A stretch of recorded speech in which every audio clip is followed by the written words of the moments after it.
बात करें मीन राशि वालों की कि मीन राशि वालों को अगस्त के महीने में कौन-सी सावधानियाँ रखनी है, कौन से काम करने हैं और कौन से परहेज़ रखने हैं, है ना? तो सबसे पहले बात करें 5 सावधानियों की। यहाँ पर शुरुआत से ही शनिदेव जो कि 13 जुलाई से वक्री हो चुके हैं, तो शनिदेव आपको यहाँ पर दिखाई फर्स्ट हाउस के अंदर दे रहे हैं, परंतु रिज़ल्ट अब से एक घर पीछे का मतलब 12वें घर का दिखाई देगा। और 12वें घर से एस्पेक्ट की बात करूँ तो 12वें घर से एस्पेक्ट इनका थर्ड एस्पेक्ट जो है वो सेकंड हाउस के ऊपर, सेवन्थ एस्पेक्ट सिक्स्थ हाउस के ऊपर और 10th एस्पेक्ट जो है वो नाइन्थ हाउस के ऊपर जा रहा है। तो अब एक-एक चीज़ को हम जोड़ कर चलेंगे। यहाँ पर शनि और राहु एक साथ हैं, तो राहु जब भी 12वें घर के अंदर होता है तो यहाँ पर रात की नींद उड़ा देना मतलब बेचैनी देना इनका होता है मकसद। स्लीपिंग इश्यूज़ आने लगते हैं। आपके खर्चे जो हैं वो रोग के ऊपर होना, मेडिकल इश्यूज़ के अंदर आना या फिर कोई कोर्ट केस हो गया, है ना? मतलब पागल खाना, दवा खाना या वीराना, है ना? उनके योग यहाँ पर बना देता है ये। तो अब हो क्या रहा था आपके साथ, पहले से ही ये चीज़ें चल रही थी परंतु अब शनिदेव का भी सहारा आ गया। तो राहु 12वें घर के अंदर शेखी मारने की आदत देता है, मतलब आपके पास जो चीज़ नहीं है वो भी आप लोगों को बताओगे। आपके पास जो है अगर आपकी जेब में 10 रुपए है ना तो दूसरे को आप बताओगे कि यार 20 रुपए का मैंने वहाँ पर ये खाया था। समझ रहे हो? मतलब कि आप अपने पास जो है वो उससे ज़्यादा बताते हो। और राहु जब भी 12वें में होता है तो कहा जाता है कि जितना ज़्यादा चुप रहेगा इंसान उतना ही ज़्यादा धन जोड़ लेगा। और जैसे ही बोलना शुरू करोगे तो फालतू के खर्चे निकलने लग जाएँगे। राहु को जब देखते हो ना तो सिर्फ़ उसके पास एक हेड है और वो दिक्कत देता है सिर्फ़ दिमाग से। और अगर दिमाग के ऊपर ही कंट्रोल कर लिया जाए, आपके अगर ऊपर के जो हिस्से का मैं नॉर्मली यूज़ करता हूँ कि अगर आपने अपने शरीर के ऊपरी हिस्से की 4 उँगली का जो स्थान है, मतलब आपका फ़ोरहेड है, उसको सही से यूज़ करना सीख लिया ना, तो फिर आपकी ज़िंदगी में दिक्कतें कम आती हैं। आती भी हैं तो आप प्रॉब्लम की जगह सॉल्यूशन की ओर देखने लग जाते हो, आपका नज़रिया बदलने लगता है। परंतु यहाँ पर राहु मतिभ्रम ही पैदा करता है। ये दिखाएगा कि ये कर ले तू और यहाँ से इतना आसानी से ये पैसा कमा लेगा। परंतु जैसे ही आप उसके अंदर घुसोगे तो राहु के अंदर शांति नहीं है। वो नहीं झेल सकता कि आप सालों तक एफ़र्ट एक ही जगह लगाओ। यहाँ पर 2 काम होते हैं, या तो आप उस काम को छोड़ दोगे या फिर एक के साथ 2-4 काम और शुरू कर लोगे। तो उससे दिक्कत आपके लिए यहीं खड़ी हो जाएगी कि आप जैसे ही 2-4 काम शुरू करोगे तो एक जगह पर आपका फ़ोकस नहीं रहेगा और फिर से वो फेलियर की ओर काम जाने लगता है। तो अब आपको सावधानियाँ क्या रखनी है, एक तो अभी के टाइम पर चीज़ों के ऊपर होगा नुकसान, तो 12वाँ घर है अनजान लोगों का। आपने अनजान लोगों को राहु से जुड़ी हुई चीज़ मतलब अगर कोई आपके आस-पास कोई वीरानी जगह है जहाँ पर पानी बहता हो और बहुत ज़्यादा लोगों का आना-जाना ना हो, तो वहाँ पर आप ले जाकर मछली को खुला छोड़ सकते हो। मतलब किसी शॉप से मछली को खरीदा और वहाँ से जो पैकिंग के अंदर थी उसको ले जाकर आपने खुले जल के अंदर छोड़ दिया, है ना? परंतु यहाँ पर कुछ चीज़ें और भी होती हैं, आपको बीच में बोलना नहीं है और इसके साथ-साथ चुप रहना शुरू करना है। आपके पास अगर 2 रुपए आ भी रहे हैं, तो भी दिखावा मत करो, चुप रहो। जब तक चुप हो तब तक आपके पास जुड़ भी जाएगी चीज़ें और आपको ज़्यादा नुकसान भी नहीं देखना पड़ेगा। शनिदेव भी 12वें घर के अंदर इफ़ेक्ट दे रहे हैं, तो यहाँ पर आप शुरू तो चीज़ें उत्साह के साथ करोगे परंतु लगे रहोगे तभी उसका रिज़ल्ट आएगा। इंस्टेंटली रिज़ल्ट नहीं मिलेगा, तो ध्यान रखिएगा। दूसरा यहाँ पर मैंने कहा छठे भाव के ऊपर दृष्टि है और वहाँ पर केतु बैठा है, तो पेट के नीचे जिन-जिन लोगों के भी दिक्कत है ना कोई छुपी हुई, पेट या पेट के नीचे, तो उन लोगों के लिए ये वाला टाइम थोड़ा ज़्यादा दिक्कत वाला रहेगा। यहाँ पर आप मेडिसिन लेना शुरू करते हुए दिखाई दोगे या फिर आपका कोई ऑपरेशन होना वगैरह, ये चीज़ें आपको दिखाई देंगी। तो अब करना क्या है आपको? एक तो यहाँ से नीचे जब भी होता है ना तो सेवा करनी है, जहाँ भी आपसे सेवा हो पाए। अब अगर कोई बीमार बैठा है घर के अंदर उसकी सेवा कर सकते हो, किसी का पैसे के लिए कोई काम अटका हुआ है, धन का दान नहीं देना है, पैसे का सपोर्ट नहीं करना है क्योंकि सेकंड हाउस के ऊपर शनिदेव की दृष्टि है, कर नहीं सकते हो आप। तो आपको करना क्या है उसके लिए कोई रास्ता खुलवाना है, मतलब अगर आप किसी की सपोर्ट सीधे से नहीं कर सकते हो ना तो आप एक काम कर सकते हो। जैसे आपको पता है कि इसका काम अटका हुआ है और ये अगर इसका ये वाला काम बन जाए तो उसका काम हो जाएगा। तो आपको वो काम बनवाने पर ज़ोर देना है, ना कि किसी को फाइनेंशियली हेल्प करने पर। अब बात करें यहाँ पर 4th हाउस के ऊपर, तो 4th हाउस के अंदर शुक्र और गुरु दोनों एक साथ हैं।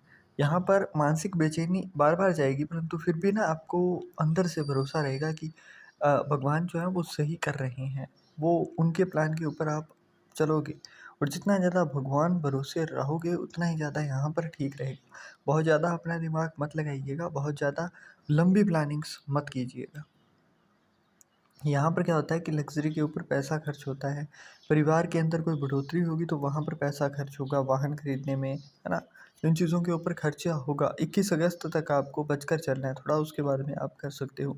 21 अगस्त को शुक्र जो है वो आपकी कर्क राशि के अंदर आ जाएगा बुध के साथ, और सूर्य 17 अगस्त को सिंह राशि के अंदर मतलब केतु के साथ है।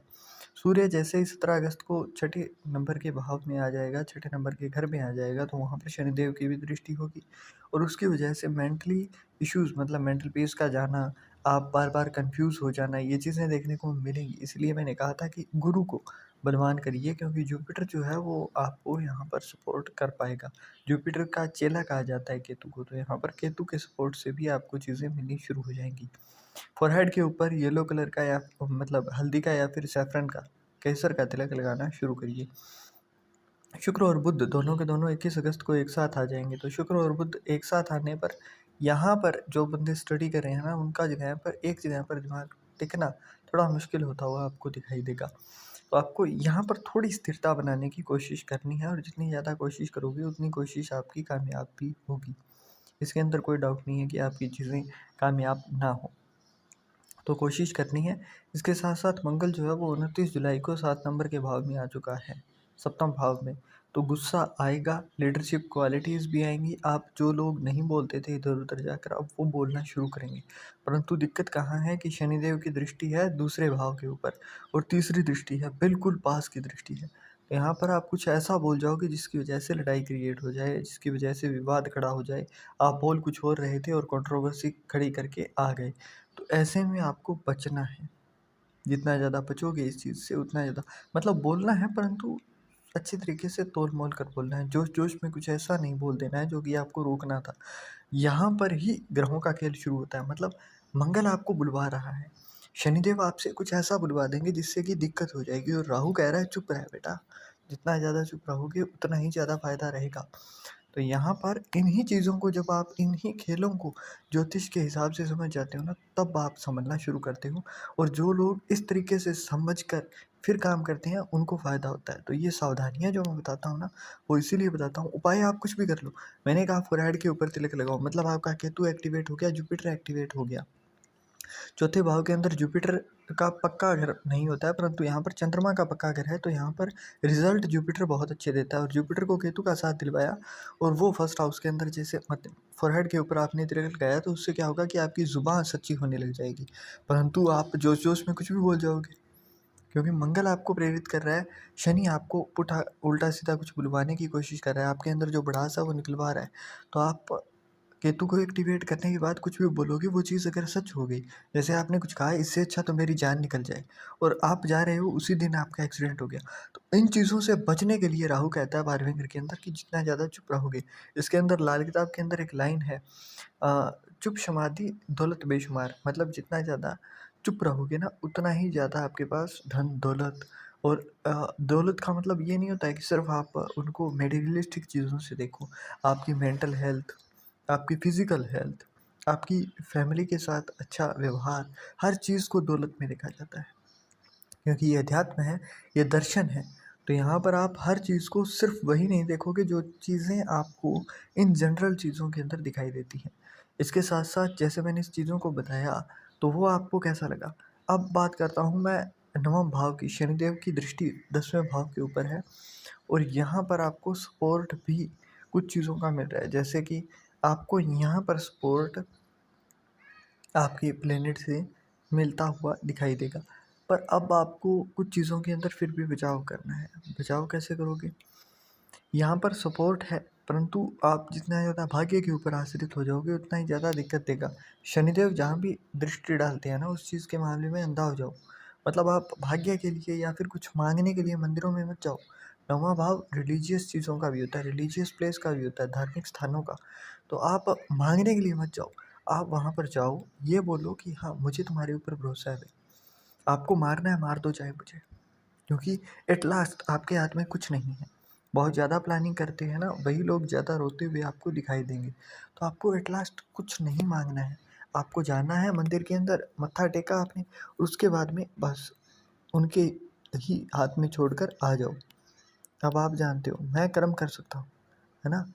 कर्मण्येवाधिकारस्ते, ये जो लाइन है वहाँ पर भी श्री कृष्ण जी ने कहा था अर्जुन को कि सिर्फ कर्म करो, क्योंकि तुम्हारे हाथ में तो सिर्फ कर्म ही है ना। तुम नहीं जानते हो कि आज अगर तुम कार ड्राइव कर रहे हो सकता है तुम्हारी गलती ना हो, सामने वाला कोई आकर किसी और के साथ लड़ रहा हो, उसी के चक्कर में ही तुम वहाँ पर ट्रैफिक जाम के अंदर खड़े रहो। तुम आधे घंटे पहले चले और वहाँ पर कोई ट्रैफिक जाम हो गया, उसके अंदर तुम्हारी गलती थोड़ी ना है। परंतु यहाँ पर आपको सिर्फ कर्म के ऊपर ही ध्यान देना है, आपको नहीं ध्यान देना है कि आपका भाग्य क्या करवाएगा, वो क्या करवाएगा, वो क्या करवाएगा, क्योंकि जितना ज़्यादा आप भाग्य की और इन चक्करों के अंदर पड़ोगे उतनी ज़्यादा दिक्कतें देखोगे। तो ये चीज़ों को ध्यान में रखना है और आई होप सो जो भी चीज़ें मैंने बताई हैं उन चीज़ों को आप ध्यान रखोगे। मीन राशि वालों के लिए ये वाला एपिसोड थोड़ा अच्छा था और इसके अंदर मैंने चीज़ों को बताया भी है, और जो लोग ज्योतिष के अंदर भरोसा रखते हैं उनके लिए कुछ चीज़ें खोलने की कोशिश की हैं।